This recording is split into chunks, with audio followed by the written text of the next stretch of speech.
Hello everyone, स्वागत है आपका अपने यूट्यूब चैनल अचीवर्स में। और आज का टॉपिक है केमिकल रिएक्शन एंड इक्वेशन। तो बात करते हैं केमिकल रिएक्शन की। केमिकल रिएक्शन क्या होती है? तो the process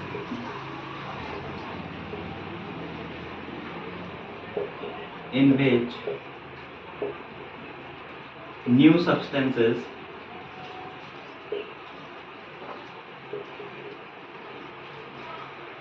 are formed with new properties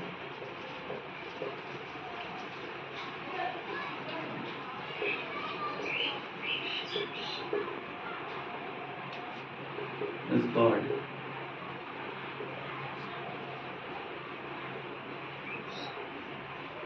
chemical reaction।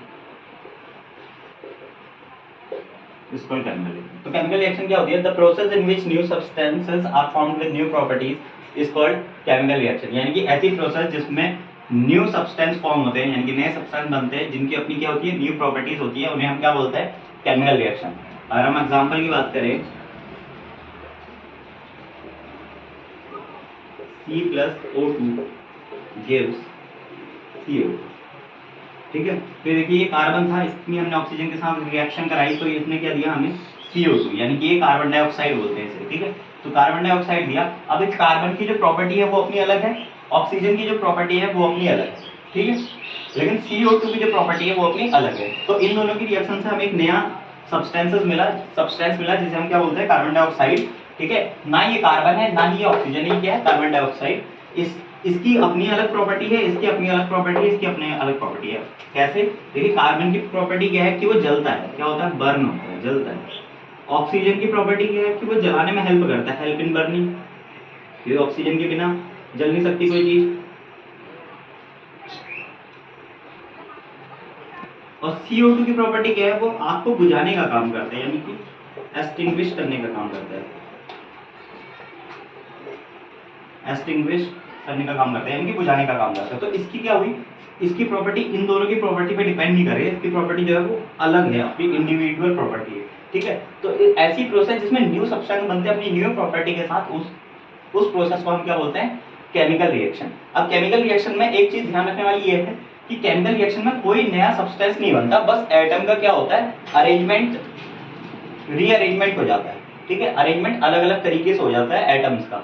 ठीक है, उसी से हमारा क्या होता है? न्यू सब्सटेंस बन जाता है। ठीक है, कोई नए एटम आके नहीं जुड़ते, बस जो रिएक्टेंट के एटम है वो क्या होते हैं? आपस में इस तरीके से रीअरेंज हो जाते हैं कि वो एक नया सब्सटेंस बना लेते हैं। ठीक, ऐसा नहीं है कि कोई न्यू एटम आके उसमें जुड़ जाएगा या अदर कोई एटम आके जुड़ गया तो वो क्या होता है? न्यू, हमारा न्यू सब्सटेंस बन गया या न्यू प्रॉपर्टी वाला कोई नया सब्सटेंस बन गया, ऐसा कुछ नहीं होता है। बस क्या होता है कि जो दो हमने रिएक्टेंट लिया उन्हीं के एटम क्या होते हैं? आपस में अरेंज होके क्या बना देते हैं? एक अपना न्यू सब्सटेंस बना देते हैं। इसी इसी प्रोसेस को हम क्या बोलते हैं? Chemical reaction. ठीक, आई होप ये समझ में आया होगा। नेक्स्ट टॉपिक की बात करते हैं। ठीक, तो अब बात करते हैं हम चेंजेस की। देखिए, हमारे जो केमिस्ट्री उसमें या हमारे इन्वायरमेंट में जो चेंज होते हैं वो दो टाइप के होते हैं। ठीक है, दो टाइप के चेंज होते हैं, एक होता है फिजिकल चेंज, एक होता है केमिकल चेंज। ये आप लोगों ने 6th क्लास में पढ़ा होगा, फिजिकल चेंज या केमिकल चेंज। ठीक है, अभी हम यहाँ पे क्यों पढ़ रहे हैं? क्योंकि हमें केमिकल रिएक्शन को समझने से पहले हमें चेंजेस को समझना होगा, उसके बाद ही केमिकल रिएक्शन हमें समझ पाएगी। ठीक है, तो फिजिकल चेंज क्या होता है? ऐसा चेंज जो जिसमें क्या चेंज हो? किसी भी सब्सटेंस की फिजिकल प्रॉपर्टीज चेंज हो जाए। ठीक है, कैसा चेंज? जो फिजिकल प्रॉपर्टीज को चेंज करे। फिजिकल प्रॉपर्टीज में आने वाले चेंज को हम क्या बोल देते हैं? Physical change.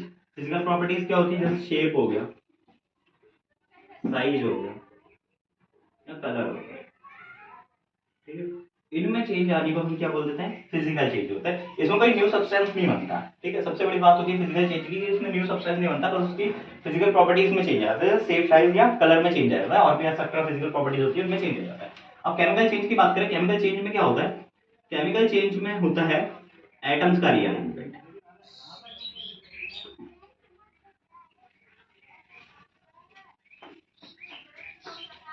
rearrangement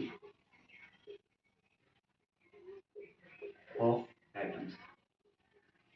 atom formula.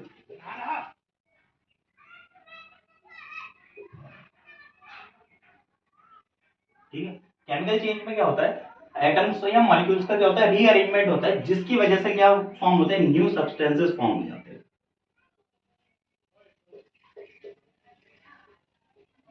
New substances form होते हैं और इस न्यू सब्सटेंस की जो प्रॉपर्टी होती है वो भी क्या होती है, अपनी न्यू प्रॉपर्टी होती है, new substances with new properties.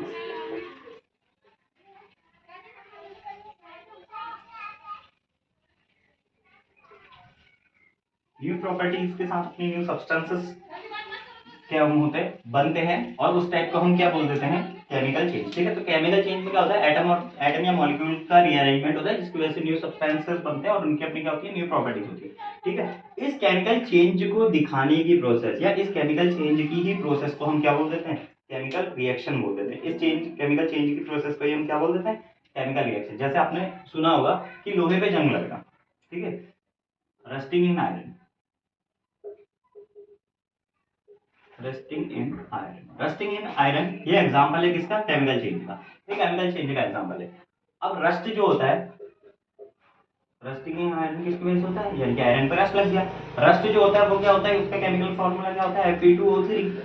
ठीक है, अब ये Fe2O3 बनता है कैसे, जब आयरन की रिएक्शन आप किससे करा दो, या आयरन पड़ा हो वेपर के साथ, ठीक है, किसके साथ पड़ा हो, मॉइस्चर के साथ पड़ा हो, और वो किससे रिएक्ट कर रहा हो, ऑक्सीजन से रिएक्ट कर रहा हो, तो वो क्या बना देता है, Fe2O3 बना देता है। Fe2O3 का मतलब क्या है, ये रस्ट है। ठीक है, तो आयरन का रस्ट में चेंज हो जाना क्या है, केमिकल चेंज है। ठीक है, आयरन का रस्ट में होना क्या है, केमिकल चेंज है, जिसकी वजह से अब ये जो है, ये रस्ट जो है ये आयरन नहीं है, ये क्या है, आयरन ऑक्साइड है। क्या है ये, आयरन ऑक्साइड। आयरन ऑक्साइड या इसे फेरस भी बोलते हैं, फेरस ऑक्साइड। ठीक है, आयरन को फेरस भी बोला जाता है। तो फेरस ऑक्साइड है, ये क्या है, आयरन नहीं है, फेरस ऑक्साइड है। तो आयरन से किसमें चेंज हो गया, ये फेरस ऑक्साइड। तो पुराने सब्सटेंसेस मिलके ने क्या करा, एक नया सब्सटेंसेस बनाया। ठीक है, और इस नए सब्सटेंसेस की अपनी एक न्यू प्रॉपर्टी होती है। इसी रिएक्शन को हम क्या बोल देते हैं, इसी प्रोसेस को हम क्या बोल देते हैं, केमिकल रिएक्शन। तो केमिकल रिएक्शन कुछ और नहीं बस केमिकल चेंज की ही प्रोसेस है, जिसमें न्यू सब्सटेंसेस बनते हैं विद न्यू प्रॉपर्टीज। ठीक है, इसी को हम क्या बोल देते हैं, केमिकल रिएक्शन। आई होप अब ये समझ में आया होगा। अब नेक्स्ट टॉपिक की बात कर लेते हैं, केमिकल इक्वेशन। नेक्स्ट टॉपिक की बात करते हैं हम। नेक्स्ट टॉपिक आपका chemical equation.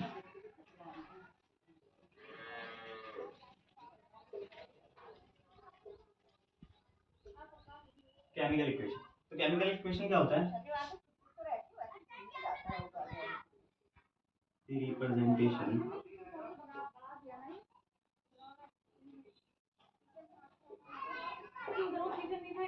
Of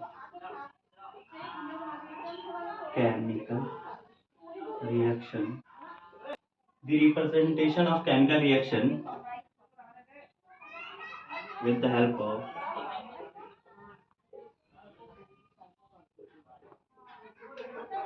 symbols and formulas।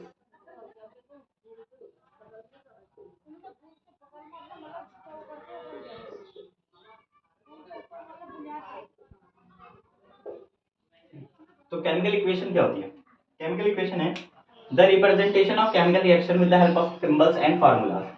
ठीक है, तो केमिकल इक्वेशन इक्वेशन क्या है, ये केमिकल रिएक्शन को दिखाने की एक प्रोसेस है, या केमिकल रिएक्शन को दिखाने का एक तरीका है, किसकी हेल्प से, सिंबल्स और फार्मूला की हेल्प से। देखिए हमें एक पता है कि केमिकल रिएक्शन कि अगर हम कार्बन की रिएक्शन कराएं ऑक्सीजन के साथ, तो हमें पता है हमें क्या मिलेगा, कार्बन डाइऑक्साइड मिलेगा।